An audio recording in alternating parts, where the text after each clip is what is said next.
Hola, soy Moisés Aguilar y quiero hablarles acerca del tema que me tocó a mí exponer, y es algo muy interesante porque vamos a hablar de la forma de gobierno.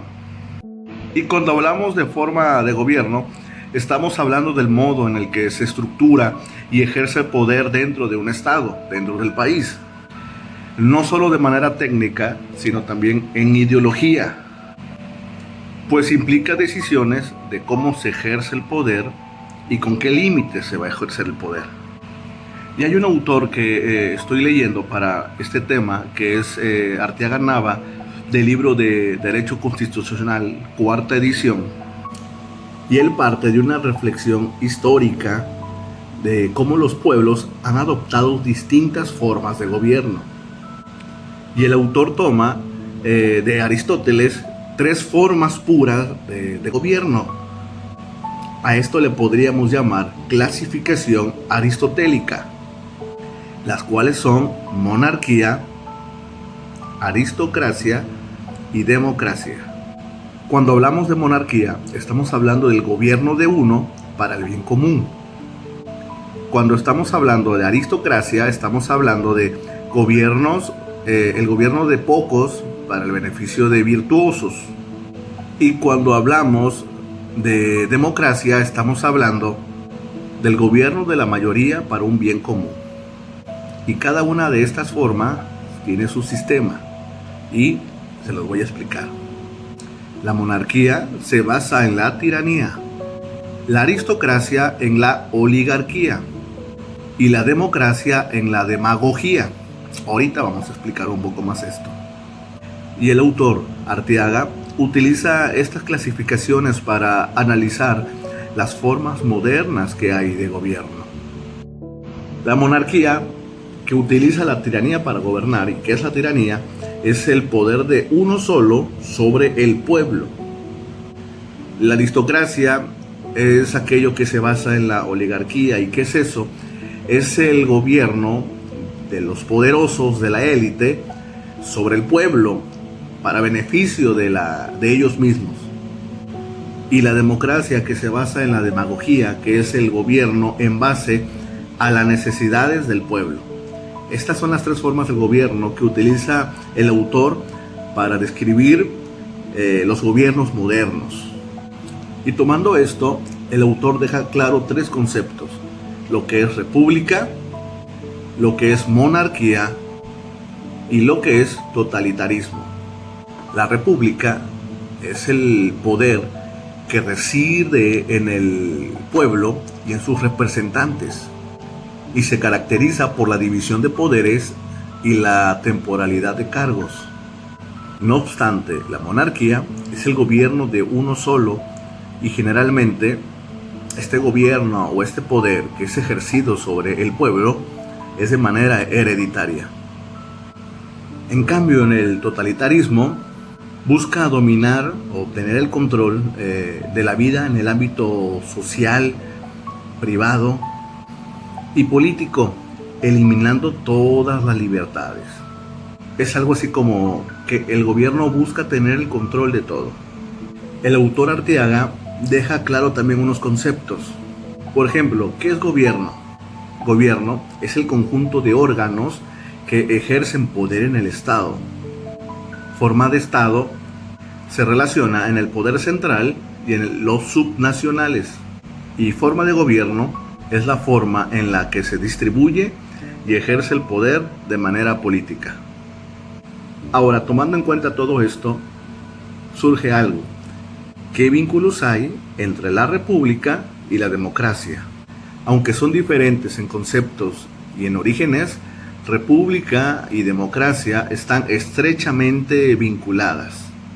La república busca el gobierno de leyes y no de hombres, y la democracia busca la participación popular en las decisiones del gobierno. Ahora, hablemos un poco acerca de la democracia en nuestro país. Sí, así es, señores y señores. México lindo y querido. México es formalmente una república democrática, representativa y federal. En base a esto, el autor Arteaga señala los desafíos históricos que hemos atravesado como nación, tomando en cuenta el presidencialismo autoritario.